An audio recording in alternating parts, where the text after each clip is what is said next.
मुख्यमंत्री डॉक्टर मोहन यादव ने शनिवार को हरित ऊर्जा क्षेत्र में कार्य कर रही ग्रीन को कंपनी के हैदराबाद स्थित हेडक्वार्टर का दौरा किया। उन्होंने कंपनी की मॉडर्न तकनीकों, ऊर्जा संरक्षण प्रणालियों और नवीनीकरणीय ऊर्जा उत्पादन से जुड़े विभिन्न प्रोजेक्ट्स का बारीकी से अवलोकन किया। मुख्यमंत्री ने कहा कि दक्षिण के राज्यों में उद्योग संचालित करने वाले को वे एमपी में उद्योग लगाने का न्योता दे रहे हैं, लेकिन ये नहीं कह रहे कि यहाँ ताला लगा दो और हमारे यहाँ उद्योग लगाओ। यहाँ के उद्योगपति यहाँ भी काम करें और हमारे यहाँ भी आकर रोजगार के अवसर पैदा करें। आपको जो आवश्यकता होगी वह सुविधा दी जाएगी। आप भी आगे बढ़े और हमारा प्रदेश भी आगे बढ़े। जो दिक्कतें आएंगी उसका समाधान वे खुद कराएंगे।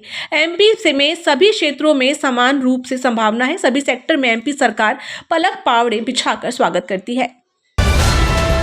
मध्य प्रदेश हाईकोर्ट जबलपुर ने सिविल जज भर्ती 2022 में आरक्षित वर्ग के कम चयन पर सख्त रुख अपनाया है। 121 पद खाली रहने और अनुसूचित जनजाति के एक भी अभ्यर्थी का चयन नहीं होने व अनुसूचित जाति से सिर्फ एक का चयन होने को कोर्ट ने शुक्रवार को हुई सुनवाई में अत्यंत गंभीर कहा है। न्यूनतम अंकों में छूट देकर संशोधित सूची बनाने का आदेश परीक्षा सेल को दिया गया है। कोर्ट ने कहा, मुख्य परीक्षा के लिए एससी के लिए 45% और एसटी के लिए 40% अंक न्यूनतम माने जाएं।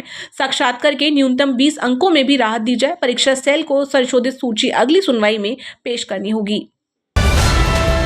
प्रदेश कांग्रेस अध्यक्ष जीतू पटवारी ने कहा कि एमपी में एसआईआर प्रक्रिया के लिए बेहद कम समय दिया गया है, जिससे बीएलओ पर भारी दबाव बढ़ गया है। उनका आरोप है कि भाजपा नेताओं की ओर से बीएलओ पर मतदाता सूची से नाम काटने का दबाव बनाया जा रहा है। इसी तनाव के कारण कई बीएलओ की मौतें और हार्ट अटैक के मामले सामने आ रहे हैं। पटवारी ने प्रदेश में पेशाब कांड जैसी घटनाओं पर भी कानून व्यवस्था की स्थिति पर गंभीर सवाल उठाए हैं।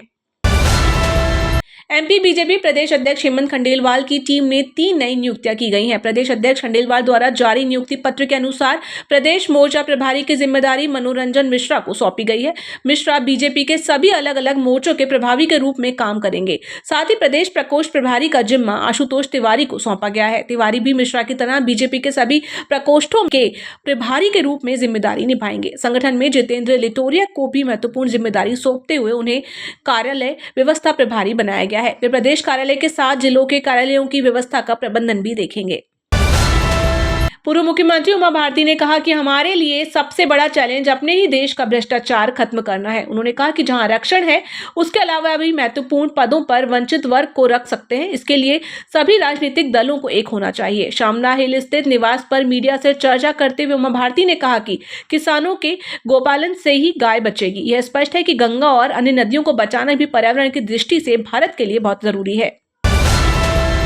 उमा भारती ने शराबबंदी का मामला भी उठाया और कहा कि शराबबंदी बहुत जरूरी है। इसे धीरे धीरे खत्म किया जा सकता है। इसको लेकर समाज धीरे धीरे आगे बढ़ रहा है।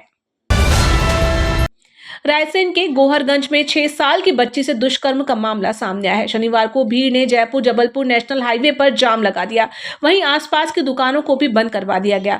जाम के कारण सैकड़ों गाड़ियां जाम में फंसी रहीं। पुलिस ने बताया कि बच्ची शुक्रवार शाम घर के बाहर खेल रही थी। 23 साल का आरोपी सलमान इसी दौरान यहां से गुजरा। बच्ची को अकेला देख उसे बातें की और चॉकलेट दिलाने का कहकर अपने साथ ले गया। कुछ दूर जंगल में ले जाकर उसने वारदात को अंजाम दिया और फरार हो गया। लोगों को वह जंगल में रोती हुई मिली। पुलिस ने आरोपी के खिलाफ केस दर्ज कर उसकी तलाश शुरू कर दी है। उसके ऊपर 10,000 रुपए का इनाम भी घोषित किया गया है। महापौर नगरपालिका अध्यक्ष के साथ पार्षद पद का चुनाव लड़ने वाले उम्मीदवारों को अब अपने खिलाफ दर्ज आपराधिक प्रकरण की पूरी जानकारी शपथ पत्र में देनी होगी।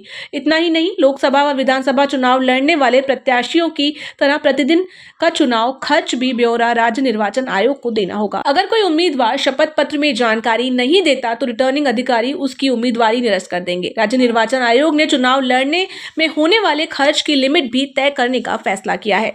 राज्य निर्वाचन आयोग ने सभी बदलाव का नोटिफिकेशन जारी कर दिया है।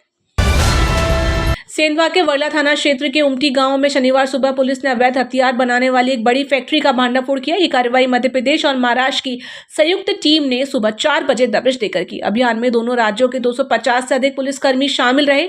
पुणे पुलिस, मध्य प्रदेश एटीएस, बड़वानी, खरगोन और खंडवा पुलिस की टीमें इस कार्रवाई में मौजूद थी। भोपाल में शनिवार को संविदा कर्मचारियों का बड़ा प्रदर्शन हुआ। नियमितीकरण समेत 9 मांगों को लेकर वे सड़क पर उतरे। लिंक रोड नंबर 2 स्थित अंबेडकर पार्क में धरना दिया। उन्होंने कहा कि धरने के बावजूद यदि सरकार मांगे नहीं मानती तो आने वाले दिनों में राजधानी में आर पार की लड़ाई लड़ेंगे। मध्य प्रदेश संविदा संयुक्त संघर्ष मंच के बैनर तले प्रदर्शन हुआ। 9 सूत्रीय मांगों में नियमितीकरण, वेतन विसंगति दूर करना, समान काम समान वेतन, पेंशन सुविधा और सेवा सुरक्षा जैसे मुद्दे भी शामिल हैं।